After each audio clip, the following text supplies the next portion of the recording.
just like money. It's a taboo subject that we talk about in the church, and we use money every day. So open your mind, prosperity that God wants for you. So he asked the question, how would Jesus invest? We're breaking the poor man's mentality. The poor man's mentality. How would Jesus invest? We're breaking the poor man's mentality. The poor man's mentality. Yeah. Well, hello. This is Gayle Gilmore, and welcome to How Would Jesus Invest? My mission each week is to share about that. I'm going to tell you, it's a taboo subject and often dirty words in the church: money, prosperity, wealth, oh my goodness, finances. But thank you for joining me today. Oh my goodness. I hope that you are staying warm where you are. We are having all sorts of weather here in the 757, snow flurries, rain. By the end of next week, they said we're going to be close to 70 degrees. So wherever you are, I thank you for joining me this morning. I know Saturdays you want to kind of lay in and so forth and rest. But again, I thank you for joining me and taking some time out of your weekend just to join me today. Please let me know that you are watching by typing in the chat. I also want to remind you to subscribe to this Gem Nugget channel. Besides How Would Jesus Invest? Oh, we have so many sharings that we share throughout the week to inspire, to encourage, and to instruct. So subscribe to the Gem Nugget channel. If you're liking How Would Jesus Invest, like it, share it, comment. Utilize the super chat if you want to bless this channel. We are now at 11,000 subscribers. To God be the glory. But again, we thank you for joining me today. If this is the first time that you have come on today, let me tell you a little bit about myself. I am an author. I have written 4 books, but my award-winning book is How Would Jesus Invest? It won the Christian Choice Book Awards back in 2011 in the area of finance, because I contend, just like it says in Hosea 4:6, that even especially when it comes to money matters and things like that, my people are destroyed for lack of knowledge, as found in Hosea 4:6. And 3 John 2 says, I wish above all things that you would prosper, be in health, even as your soul prospers. And as I said so many times, and I've done the research, there's more in the Word of God, about 10-1, about finances and wealth and all of those things, more than even faith and salvation. So I'm so glad that you are joining me today. I also would like to mention that I have been married to a handsome man for over 41 years, going on 42 years. And that is Pastor James E. Gilmore Sr. He's the founding pastor of Grace and Twine Ministries, and I serve as co-pastor. And if you are ever in the Hampton Roads area, come and visit us at Grace and Twine Ministries. We're located, they call it the Tidewater, Hampton Roads area. I don't know. They really don't know what they want to call us. But if you're ever in this area, just come by 3923 Deep Creek Boulevard in the city of Portsmouth, Virginia. We have worship service every Sunday at 10 a.m. Our slogan is, you will find real love at the gym. Okay. Again, I'm not going to hold you long. I try to keep this within 30 minutes. But I have a good one to share this week. I've been sharing some lessons from characters in the Bible, like Joseph, the son of Jacob, the wise, the parable of the talents. Even last week or a couple of weeks ago, I was talking about lessons that we learned from four small things: ants, conies, locusts, and all of those different things. But this week, I wanted to share some financial lessons from one of our, I call him one of our heroes in history, and that's none other than Dr. Martin Luther King Jr. You know, we just celebrated his birthday this past week, and I was thinking about all the lessons that we have learned from him, because when we think about Dr. Martin Luther King, you know, we remember a lot of things about civil rights and social justice and all of those things that have to do with Dr. King's life and work. But we need to understand that his activities had an economic component as well. And, you know, I found a wonderful article and doing a little research on those lessons. And I found an article that was written by Lynette Kafani Cox. I guess Lynette caught my eye because that's the name of our daughter-in-law. And this was written in the Ebony magazine on January 16th, which was also our son's birthday, back in 2022. It came out in the Ebony magazine. And she shared 5 financial lessons from Dr. Martin Luther King. And so I just thought it was so fascinating that these lessons, they were relative then in the 60s and so forth, especially for us as African Americans and Black Americans. And I just thought it was worth sharing.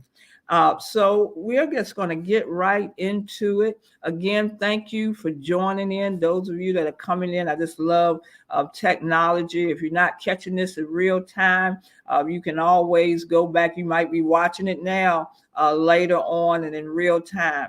But tell somebody that we're sharing some lessons, some financial lessons from Dr. Martin Luther King Jr. on today. So let's get at it. Lesson number 1. He said, don't wait. And this is what she got from one of his speeches. Don't wait for economic change. Create it. From his letter from a Birmingham jail in April 1963, this is what he wrote. He said, freedom is never voluntarily given by the oppressor. It must be demanded by the oppressed. You know, think about it sometimes. You know, how many times have we complained, even if we're working, about our workplace or our low pay or how unfair that we are treated economically? Maybe you've been denied a job. I know I was denied a job.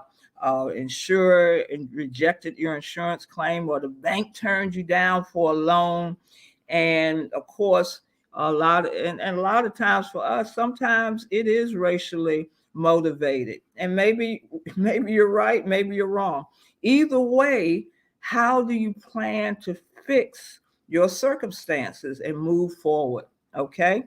But Dr. King, you know, he just didn't moan about social and economic injustice. He worked hard to change wrongdoing. He protested, he lobbied, he went to jail, he sacrificed.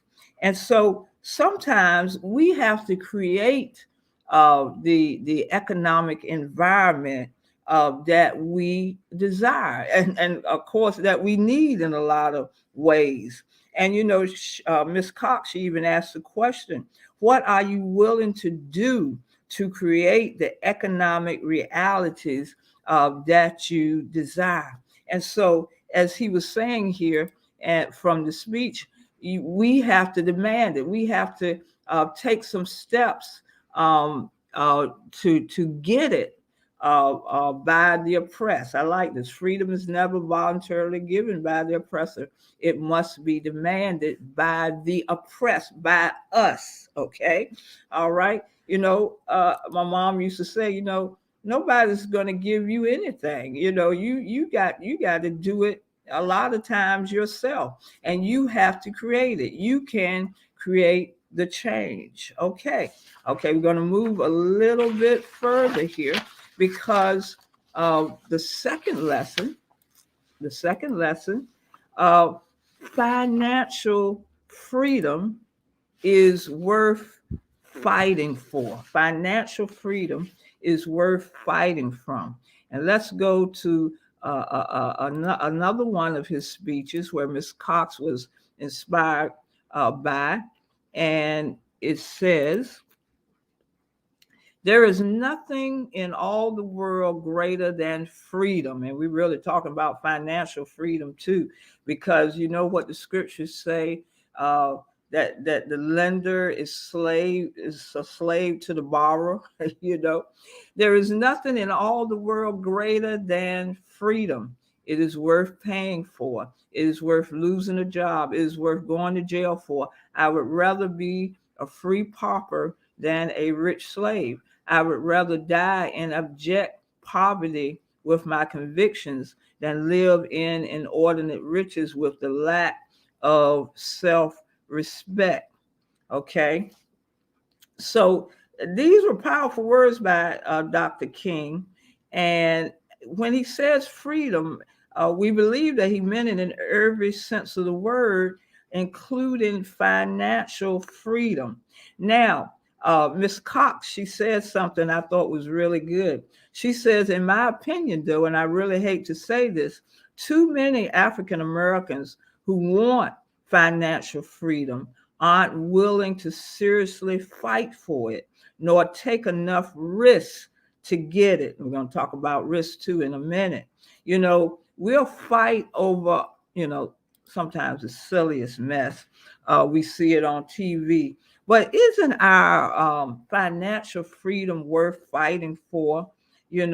We should be fighting. My husband and I were just talking about this, how other ethnicities, want to make sure that their children are even financially literate. And this is what Ms. Cox says here. But how come more of us aren't out there fighting to teach our kids to be financially literate, fighting to help more Black men graduate from college, fighting against poverty, even though we live, listen to this, in the richest country on the planet? Oh my goodness. She says winning these battles will promote, here we go, generational and national economic security. Oh, that is powerful. We need to fight, and we need to do whatever it takes to obtain our financial freedom, just like we did when we fought for our to be free from the chains of slavery. That fight should be just as fierce. And so Dr. King was right. Our financial freedom is worth fighting for. And even as Miss Cox was sharing here now. So let's go to lesson number 3. Lesson number 3. Lesson number 3 is, here we go. Sometimes you need to step out on faith and take a risk. I think that's the biggest fear, especially us as African Americans, is to take that risk.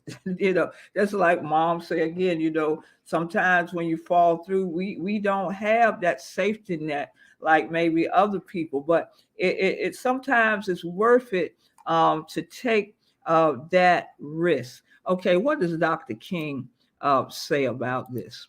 He says faith, wow, faith is taking the first step even when you don't see the whole staircase. Isn't that something? If you're getting ready to walk and you have the faith, you believe you're going to get to the bottom of the to the next floor. But if you can't see all of the steps going down, that can be a little bit scary. And so having faith, we have to have that faith and take that risk. Having faith and taking risks are necessary components to building wealth and managing one's finances. So she shares, Miss Cox shares some ways to take some prudent risks and achieve financial freedom. I tell you, the business that Pastor James and I have is our church, Grace Entwined Ministry. And we had to step out on faith and take many risks, both spiritually and financially. And these are some of the things that she says. She says you could start by doing something as simple as tuning out all the noise, the commercialism that surrounds so many of us. So what if your friends are driving a new car every other year or spending their money on designer clothes? Sometimes we just have to tune out that noise and just tone in on the things that we need more than the things that we want. Okay. Forget about buying into a materialistic consumer culture and focus instead on creating true wealth. Here we go, by investing for the future. I talked about that last week, about passing down a legacy of godliness and wealth. We the new car and everything every year and all of that, and clothes, those are things that do not increase in value. They decrease in value. But we need to invest in our children and those things that build up, that appreciate, wealth. As she says here, unfortunately, far too few of us are doing this. It's as if we truly believe that Wall Street is a white man's world, as several blacks have told me over the years. Again, she says something else here. Perhaps that misguided thinking explains why a study found that only 66% of blacks contribute to their 401k retirement plans at work, compared to a 77% 401k participation for whites. Even if you're working, we need to think about the future. If we have those plans, we need to invest in those plans. She also shares that among blacks who do invest through their company retirement plans, 6 in 10 have less than 50,000 saved in those plans, and only 23% have more than 100,000 in these plans. And of course, I'm talking from a certain age group, but even talking to millennials and even those that may be younger, you need to start early. It's never too early to start into these plans and into these investments. When we talk about African Americans, comparably, 34% of Americans in general have $100,000 in company retirement plans. Besides investing, here's another one, and we talk about this a lot. Another worthwhile risk is to go out and start your own business. Okay. And she gives us some little tips too. Says, start worrying about a steady paycheck and don't let the fear of failure, it does. If the fear of failure can hold us back. She said, don't let the fear of failure hold you back. Have faith, do your homework, and start fighting for your economic future by taking the economic reins by the way of entrepreneurship. Oh my goodness. Soon enough, your success will silence the naysayers. And what if your business fails? Trust me when I say that even if that happens, being your own boss will bring personal freedom that is its own reward. I've heard about a lot of entrepreneurs they went through, and that's both black and white. They failed sometimes. Sometimes they went bankrupt, but it was nothing like having that personal freedom and being your own boss and being in control of your own economic destiny. But it does take faith. It does take faith. It does take a risk. And that's like Dr. King said, yes, faith is taking that first step. Take that first step, even when you don't see the whole staircase. It's scary. It's scary taking a risk. When we started this church and everything, it was a risk. It still is a risk. But it's something about having control. I remember one of my husband's, one of our pastor friends, and he was saying, I wish I had done like you, Pastor James, and started the church from the ground up. There's nothing like that type of freedom, both spiritually and economically. Oh my goodness. Let's go to lesson 4 from Dr. King. Lesson 4 is, here we go, your education, job, or career status doesn't define you. Okay, here we go. Because a lot of us, especially African Americans, we put a lot, and there's nothing wrong with education. There's nothing wrong with having a high career status and all of that. But that doesn't define you. And this is one of my favorite quotes from him, from Dr. King. Here it is, which I've always loved. Everybody can be great because anybody can serve. He goes on a little further here. You don't have to have a college degree to serve. You don't have to make your subject and verb agree to serve. If you wear English and grammar, you know what that means. You only need a heart full of grace, a soul generated by love. I love that. I love that.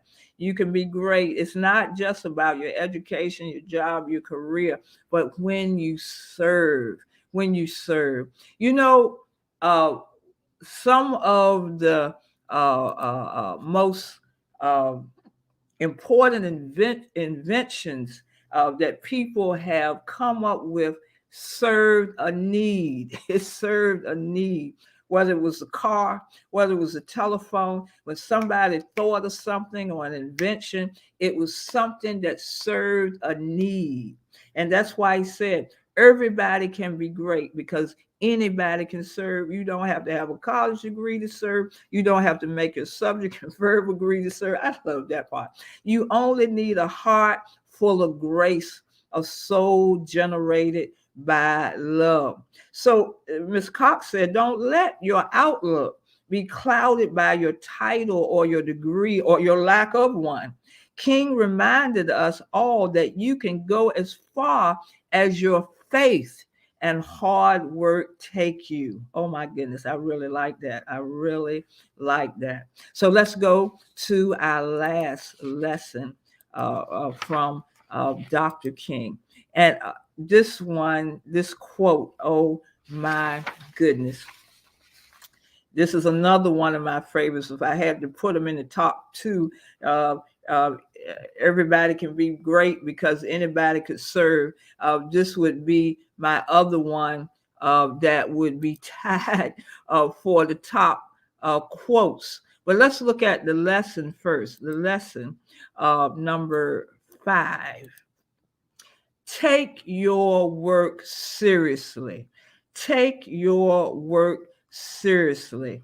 You know, even though Dr. King, he taught us not to be defined by education, by our work, and by our careers, nevertheless, he urged people to take their jobs and their callings in life seriously.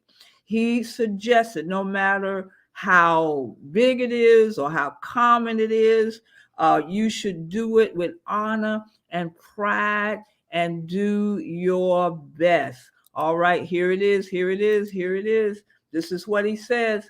If it falls your lot To be a street sweeper, go out and sweep streets like Michelangelo painted pictures, sweep streets like Handel and Beethoven composed music, sweep streets like Shakespeare wrote poetry, sweep streets so well that all the hosts of heaven and earth will have to pause and say, here lived a great street sweeper who swept his job well.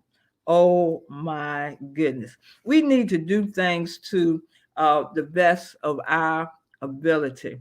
You know, my husband and I was just talking about this the other day because, you know, we try to support as much as we can Black businesses and Black services. Majority of the people that do work and service are African American, but we need to do our jobs well, you know, because a lot of times the reason why we don't go to a lot of our Black businesses because they don't do their job well. And so we need to make sure that we do our job well. Like my mom, she had that saying, be the task big or small, do it well or none at all, because we need to. I mean, we have to. You know, sometimes we complain about they get all the work and and all of that. And sometimes the problem is that we do not take our work seriously. I don't care how big it is. I don't care how small it is. We need to take our work seriously. You know how it is with us. We have to be twice as good or 3 times as good to equal that. But it may take that in order for us to get those things and for people to take us seriously in whatever we do, whether we have a business, whether we have a church, whatever we do. We need to take that work, our calling or our business or our work seriously. Amen. Because ultimately, the truly successful people in life are those with great work ethics. Ms. Cox shared that. That is true. The truly successful people in life are those with great work ethics. So take your work seriously. I just got to read that again. I just love this one. If it falls your lot to be a street sweeper, go out and sweep streets like Michelangelo painted pictures, sweep streets like Handel and Beethoven composed music, sweep streets like Shakespeare wrote poetry, sweep streets so well that all the hosts of heaven and earth will have to pause and say, here lived a great street sweeper who swept his job well. You know, when I was in working and we taught on careers and we taught on even interviewing, and we talked about how young people should dress, when they go to a job interview. I don't care if you're going for a McDonald's job, dress up just like Joseph did. Do your very best, and go in. You go in dressed like you're not just going to be flipping burgers. You dress like you're going to be the manager of McDonald's, And whatever you do, do it well. Do that job so well that they would want to promote you to the next level. They're not going to promote nobody when you don't even do your own job and tasks that you've been given half-handed. So take your job seriously, no matter what type of job or what type of calling it is. Oh my goodness. I thank God for these lessons from this man of God, from this great leader. Let's go back and just review of these 5 lessons. I just love this article by Miss Lynette Kafani Cox. Oh my goodness. Let's go back. Just gonna do it just very briefly. Again, lesson number 1, don't wait for economic change. Create it. That's what everybody else does. That's what every ethnicity, these people come from other places and they just started. Oh my goodness, let's do it. Create it. Do it. Don't wait for economic change. Create it. Financial freedom is worth fighting for. As we said earlier, we fight for everything else. We fought to get out of the chains of slavery. Let's fight and do our best for our financial freedom. Number 3, yes, sometimes you need to step out on faith. It's risky. It's risky, but it's worth it. Step out on faith. I've been teaching all throughout this quarter. I'm teaching a quarter now in Church School Live, a faith that pleases God. It says without faith, it's impossible to please God. We have to have that faith and step out, even when it comes to our economics and wealth and so forth. 4, your education, job, or career status doesn't define you. What defines you is your willingness to serve. Oh my goodness. Don't forget what Dr. King said. Everybody can be great because anybody, no matter whether you got a degree or do have a degree or don't have a degree or job or whatever your career is, anybody can serve. So that is what can make us great and take us up there. Willing to serve. And last but not least, take your work seriously. Take your calling seriously. Whatever you do, do it well, and watch how God will bless you and just promote you. Just do it well and take your work seriously. I hope you got something from these 5 lessons, these 5 financial lessons from Dr. Martin Luther King Jr., such a great man. I thank God for this article by Miss Lynette Kafani Cox. There are some other quotes and things, even as Dr. King was helping the people get through.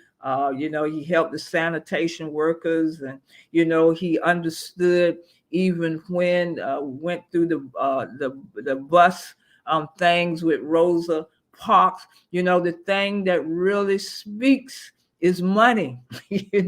When the buses won't holler, none of us on the buses or anything, it made a change. It made a change in our society. So we have the power. We have the power. Y'all know that we as African Americans, we are the biggest consumers in the United States. So why don't we turn that around and be the biggest business people, the biggest entrepreneurs? Let's turn that around. All right. So I thank you for joining me. Thank you for joining me. I really was inspired by this article by Miss Lynette Kafani Cox, and of course the lessons that we have learned from Dr. Martin Luther King Jr. Again, thank you for joining me, and join me next week, same time, same station, for How Would Jesus Invest? Bye-bye. It seems like money is a taboo subject that we talk about in the church, and we use money every day. So open your mind, that God wants for you. So he asked the question, how would Jesus invest? We're breaking the poor man's mentality. How would Jesus invest? We're breaking the poor man's mentality.